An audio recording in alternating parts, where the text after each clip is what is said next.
Kristen LeBanway here in Phoenix, and today I have for you 5 less frequently asked questions about short sales.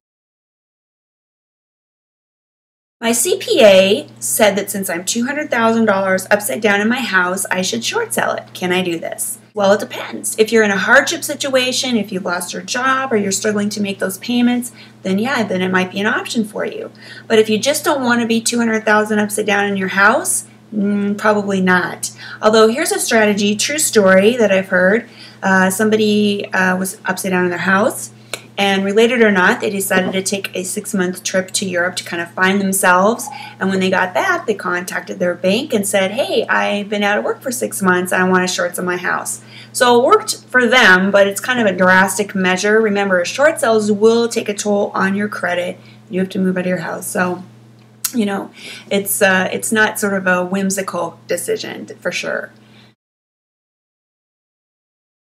If I'm short selling my house and while it's listed or during escrow, if it burns down or it's vandalized, am I liable? Yes, you most definitely are. Until the house is sold and the title is transferred to the new owner, you are the owner of record, and as such, you are responsible for anything that happens to the house. So make sure your home insurance is paid up. The bank's going to make sure that you're got some kind of insurance on the property, but take every measure possible to make sure that the home remains undamaged during the sale or escrow period, because you are responsible.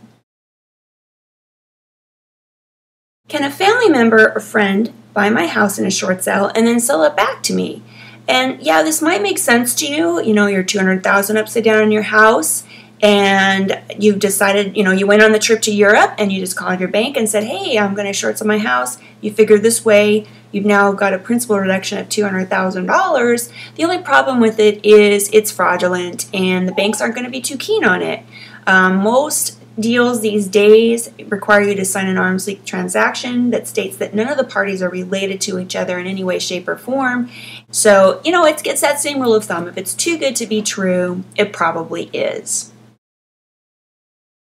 Suppose somebody buys your house, can you rent it back from them? That one is not such a clear answer. A lot of times you can, but you may be required to disclose it to the bank. Now, if it's a neutral party, like let's say an investor who buys your house and you're renting it back, same thing. Some banks are going to want to know that that's happening, but your best bet is to make sure whoever buys your house has no relation to you whatsoever. That'll keep you out of trouble.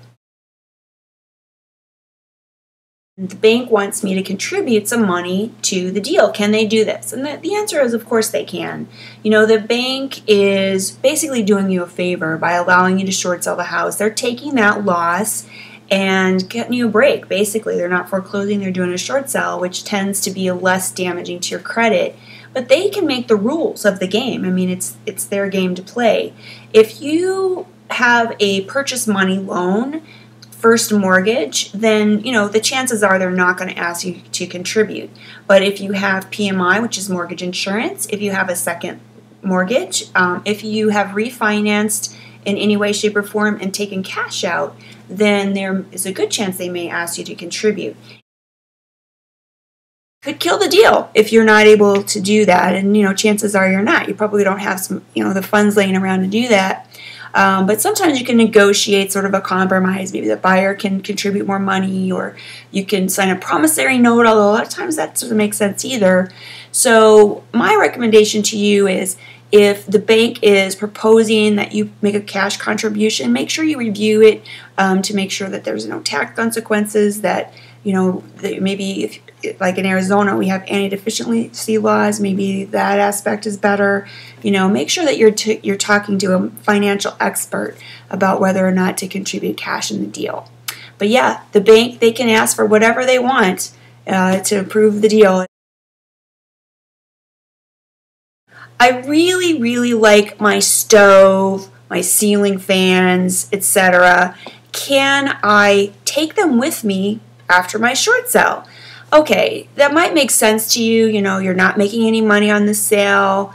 and you're broke and all these kinds of things. But if you start taking along the souvenirs of your home, things that are per the purchase contract part of the property, you're asking for trouble. It's sort of illegal again. You're getting into that arena of committing crimes. So your best bet is to just leave all that behind. You know, stoves are walking away all the time now, but that doesn't mean that it's right, and you're setting yourself up for some trouble. My suggestion would be, if you really like some part of your home, remove it before the sale so it's not part of that contract.